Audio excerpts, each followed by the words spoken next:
The moral argument for God's existence is an argument that has been around for a long time and has been defended by a variety of Christian thinkers throughout history. C.S. Lewis is perhaps the most widely known proponent of this argument. It has taken on different formulations, but they all make the same conclusion. Objective morality is real because God is real. There is a moral law because there is a moral lawgiver. The formulation of this argument that I will be defending in this video and in the next is a version of the argument most famously associated with the Christian philosopher Dr. William Lane Craig, authors of books such as Reasonable Faith, On Guard, and Philosophical Foundations for a Christian Worldview. The argument goes like this. 1. If God does not exist, objective moral values and duties do not exist. 2. Objective moral values and duties do exist. 3. Therefore, God exists. In this video, I will only be looking at reasons to affirm the first premise. There will be a second part of this video in which I defend the second premise. If both of the premises of the argument are true, then the conclusion follows. So fire up those neurons because we're about to use the brains that God gave us.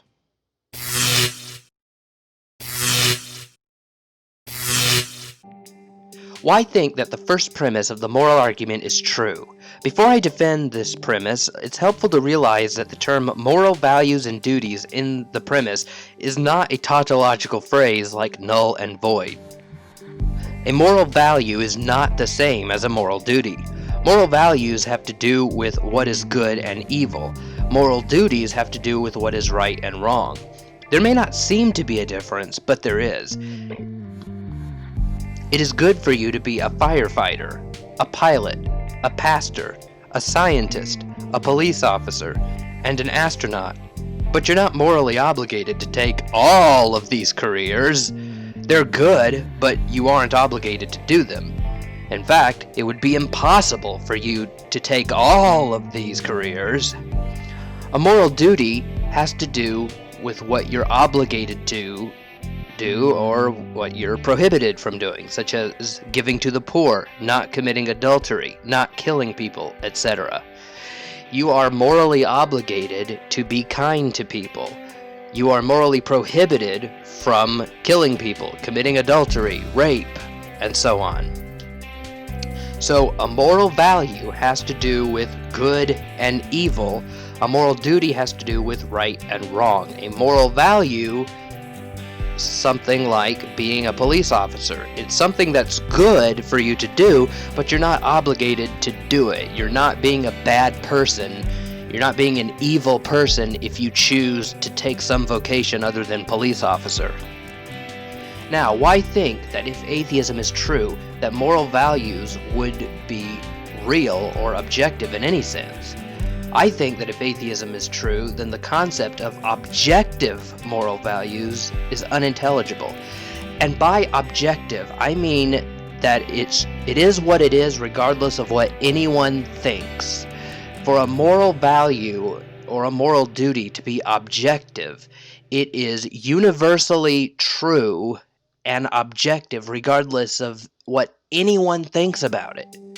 By contrast, subjective moral values and duties means that what is good and evil, right and wrong, is up to the whims of the individual, or maybe their culture, or maybe the way evolution just happened to come about. So, for example, something is objective. It is objectively true that chocolate ice cream is the color brown. But it's only subjectively true that chocolate ice cream tastes better than vanilla. It is objectively true that it is brown, but it is not universally true that chocolate ice cream tastes better than vanilla. Whether chocolate ice cream tastes better than vanilla is up to individual tastes. So, the question that we will look at in the next video is whether morality is more like the taste of ice cream, or whether morality is more like the laws of physics, in the sense that they are true and binding on everyone regardless of when and where you are. So moral values. Why think that they're not objective if atheism is true?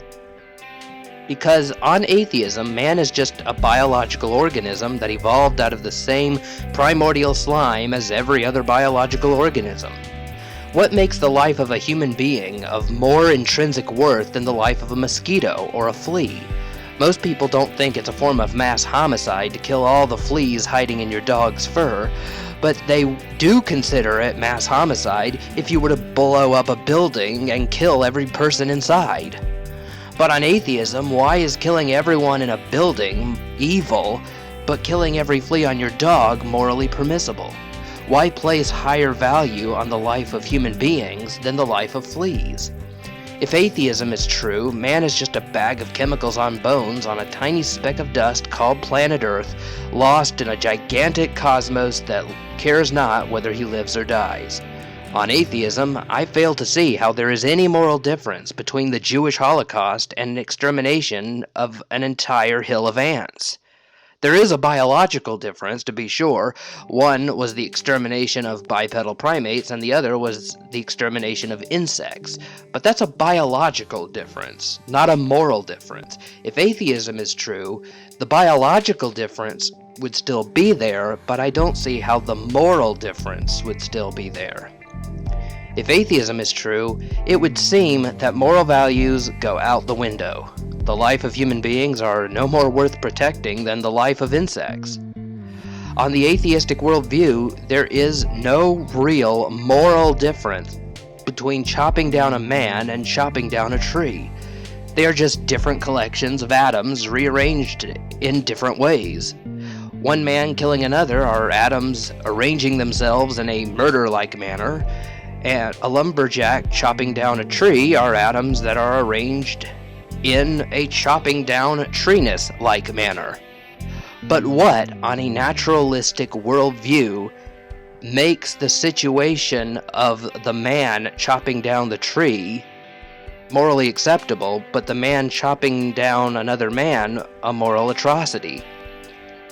If theism is true, it is because the former is one divine image-bearing agent with value by God, destroying another divine image-bearing agent endowed with value by God. If atheism is true, everything is just matter in motion, and it makes no sense to say that one set of arranged atoms is evil and another set of arranged atoms is good. You may not like the arrangement of man killing madness, but disliking something is not sufficient to make something morally wrong. You may say chopping up humans is wrong because they are sentient. Well, so are pigs, but most of us don't have a moral issue with eating bacon. Some of us do. They're called vegans or vegetarians, but every single one of us has a problem with killing human beings. This implies that humans are more valuable than pigs. I agree that they are. However, in the absence of God, it is very difficult to see why they are. In the absence of God, it is difficult to see how one set of atoms can be more valuable than another set of atoms. How is it that bipedal primates can be more valuable than cockroaches? If atheism is true, then it is very difficult to make sense of how the death of a young child and the death of a baby cockroach are not on the same level of tragedy. That is to say, not a tragedy at all. We're just purely physical creatures composed of atoms. And it's difficult to see how one collection of atoms that arrange themselves in the sense of one man shooting another man to death is morally different from another collection of atoms arranging themselves in the arrangement of fire burning down a tree. Moral duties. If moral values go out the window, then moral duties go along with it. Why? Because if a man has the same value as a flea, then you have as much obligation towards your fellow man as you do a flea. Since atheism robs human life of objective intrinsic worth, why is it morally wrong to murder someone on that worldview? If humans have no moral value, then it seems that we have no moral duties towards one another either. To reject moral values is to reject moral duties. If human life is worthless, then it seems like it wouldn't be much of a crime to end it. Why is it an atrocity to murder your next-door neighbor, but not an atrocity to squash a bug? Not only do we not have any moral obligations on the naturalistic worldview, but it seems that there are no moral prohibitions either. If human life has no objective value, then discarding it isn't a moral abomination. I realize that it is a ghastly thing to say this kind of stuff, and I want to make it absolutely clear that I don't affirm any of what I just said. All I'm doing is pointing out what would be the case if atheism were true. Another argument I like to give for why there are no moral duties on the atheistic worldview is what I call the argument from teleology. I first discovered this argument at an apologetics conference I attended back in 2012. The clip I'm about to play is from it's the same lecture, it's just played at a different conference. Dr. Moreland explains that. Out on it. Let's forget about evils like adultery or being born colorblind or cancer. Those are all evils. Let's not worry about those right now. And let's just think about a carburetor in a car. Can you have a bad carburetor? Of course, you can have a bad carburetor. What's it mean to say that you have an evil or a bad carburetor? It means it's not working the way it was supposed to work. What's that mean? That means it's not working the way it was designed to work. So if you have a designer, there could be a way things are supposed to work. And if there is a way things are supposed to work, there could be a way things aren't supposed to work. The only way you could have a bad carburetor then, or a bad engine, is if there were a designer of a car. Now contrast that, I don't know, with a pile of junk that blew up on my back porch one day. And there's just this pile of bolts and nuts and lead and stuff, and I go out there and it's just stacked up into a pile. And I point to my wife and I say, do you see that that screw right there? Yeah. Well, compared to the rest of that pile, that's a bad screw. It's terrible. Well, that wouldn't make any sense, because there's no way that that's supposed to function in the pile, because the pile is random. It wasn't put there on purpose.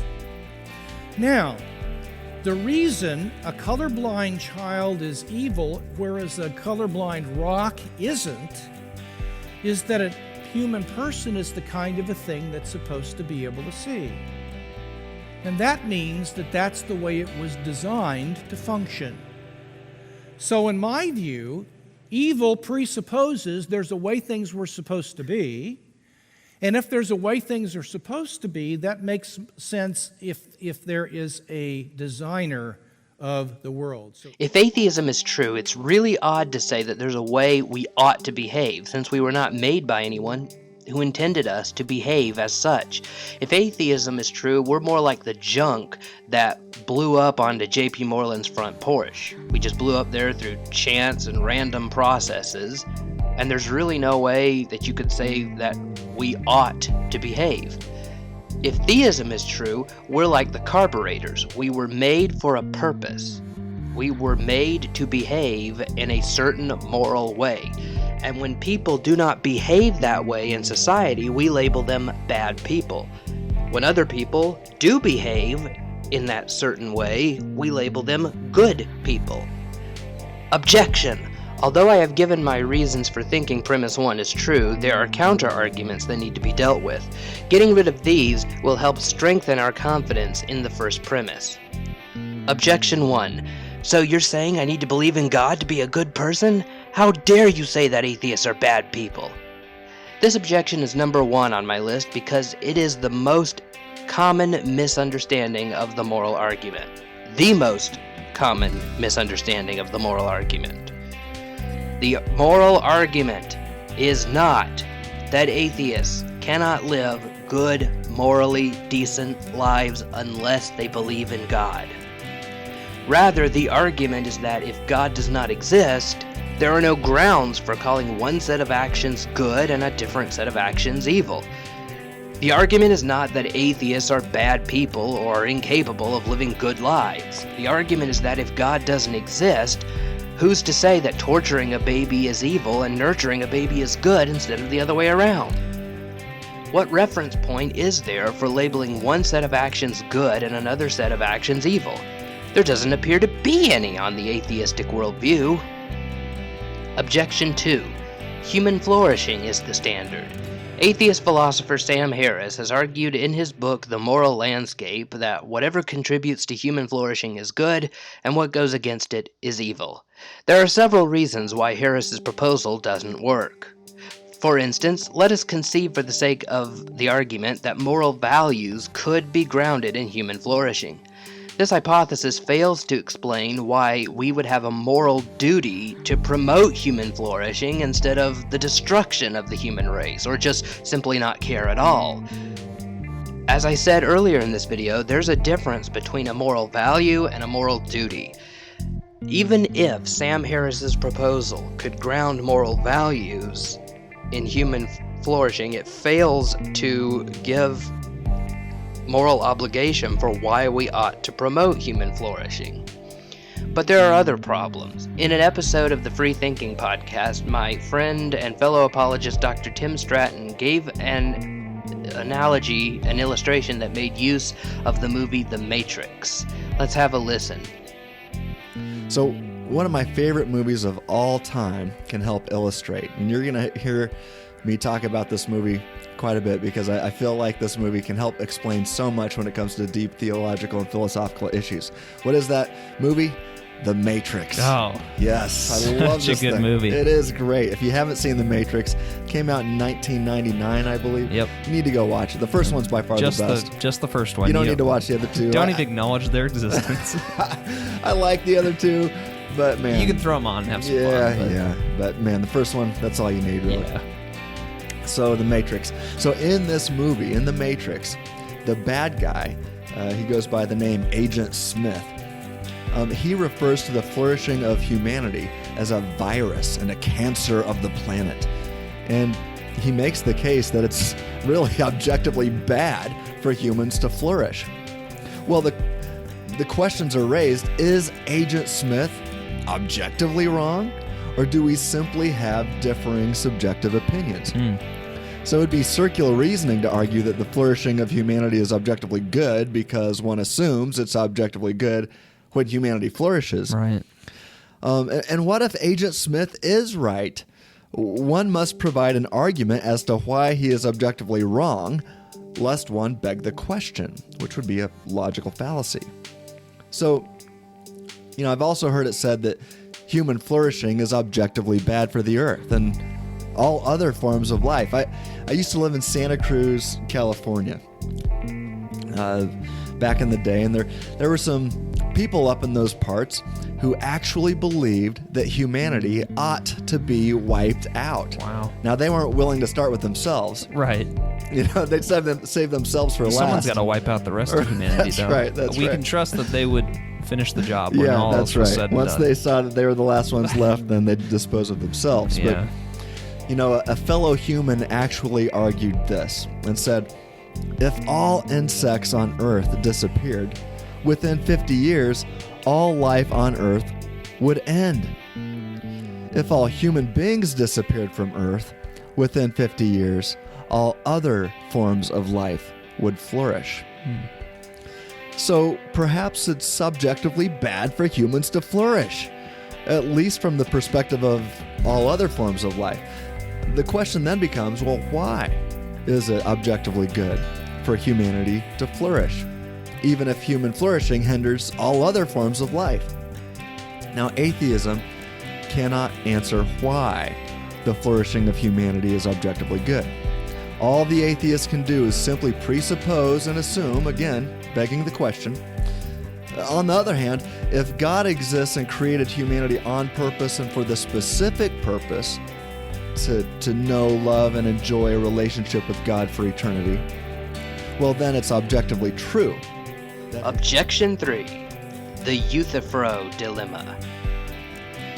The Euthyphro Dilemma is named after a character in one of Plato's dialogues called Euthyphro. When an objector raises this dilemma, they'll say something like, is something good just because God wills it, or does God will something because it is good? The argument here is that neither option can be accepted. If something is good merely because God commands it, then God could have willed all sorts of things that we know are evil, but then we'd be obligated to do them, such as murder, child rape, that Justin Bieber music be played in every classroom, and so on. To say that something is good because God wills it seems to make good arbitrary to the divine whim, and that just doesn't seem right. The other horn is also unacceptable, for if God wills something because it is good, then that means that goodness comes from somewhere else, not from God. God is just the messenger telling us to obey the same moral rules that he abides by. This standard flies in the face of the affirmation of premise 1, which says that if God does not exist, objective moral values and duties do not exist. For on this horn of the dilemma, God could cease to exist and the standard of morality would still be there. Is the moral argument doomed? No. Euthyphro dilemma commits a logical fallacy known as the false dichotomy. There is a third option. God does not will something because it is good, but neither is something good simply because God wills it. Rather, God wills something because he is good. God's own character is the standard by which we judge which moral values are good and which moral values are evil. God's character is what grounds moral values, and God's commandments are what ground moral duties. But some object that this just kicks the problem upstairs. Couldn't we ask, well, are the moral attributes God have good simply because God has them? Or does God have these moral qualities because they are good? How should we deal with this counter-response to Euthyphro's dilemma? First, I remember listening to an episode of the Reasonable Faith podcast in which this very objection was discussed. Craig responded that everyone would face the same dilemma no matter what they tried to ground objective morality in. The good, that which determines right and wrong, whatever you think the good is, you could ask this question about that. If atheists say morality is objective because it's grounded in X, if the atheist responded X is good because of Y, then we can ask, is Y good because Y has the properties of goodness, or does Y have the properties of goodness because Y possesses them? And then he responds, Y is good because of Z. And then we can ask, is Z good because Z has the properties that it does, or does Z have the properties because they are good, and so on and so forth. Moral realists are all in the same boat. We're all in this together, no matter what you ground objective morality in. If you are a moral realist, you've got to find that explanatory ultimate stopping point, a point where you can just say, well, this just is the way it is. Otherwise, you're thrown into an infinite regress. As Dr. William Lane Craig pointed out in the podcast I mentioned above, quote, it makes no sense to ask of that ultimate stopping point whether it creates the good or recognizes the good. Rather, it just is the good. Dr. Craig went on in the podcast to say, quote, the question will then be, is your ultimate stopping point a plausible stopping point? I think that for the theist, we have a plausible stopping point in God, because God is the metaphysical ultimate. There is nothing beyond God, nothing higher than God by definition. Moreover, God by definition is a being that is worthy of worship, and any being that is worthy of worship, I think, will be the paradigm of goodness. So by the very concept of God, this is a plausible stopping point. But any other stopping point based in some finite creature like humanity or rational consciousness or something like that, there the stopping point seems arbitrary, and we wonder, why is that the ultimate stopping point? That question does seem to force itself upon us. Where with God, I think you have a plausible stopping point for this regress that we want to construct. End quote. Of all the explanatory ultimates I've examined, God is the only one that makes sense. I could never be a moral objectivist and an atheist at the same time. If all that exists is matter, energy, space, and time, then I see no reason to think why one collection of atoms has any obligations to another collection of atoms. If I were an atheist, I would see no difference between cutting down a man and cutting down a tree. If I were an atheist, I would see no difference between exterminating an entire hill of fire ants and the Holocaust. The only difference between these two would be on atheism, is that one is the extermination of bipedal primates and the other is the extermination of insects. But again, that's a biological difference, not a moral one. Something else that William Lane Craig said near the end of his podcast is helpful also, I think, in jettisoning this counter-response to my response to the Euthyphro dilemma. And I would like to play that video clip, or that podcast clip rather, for you right now. Let's listen. Is there an illustration, Bill, that you can demonstrate? Yes, one, in fact, that Kuntz talks about is the famous meter bar in Paris. The meter as a length was, or can be taken to be defined in terms of the length of this bar. It's not that the bar approximated some abstract measure called a meter. The meter was just defined as being the length of that bar in the Office of Weights and Measures in Paris. So that would be a very good example or illustration. God is like the meter bar with respect to the good. Another example that I find interesting is the sound of a live orchestra serves as the paradigm for what counts as high fidelity in recording.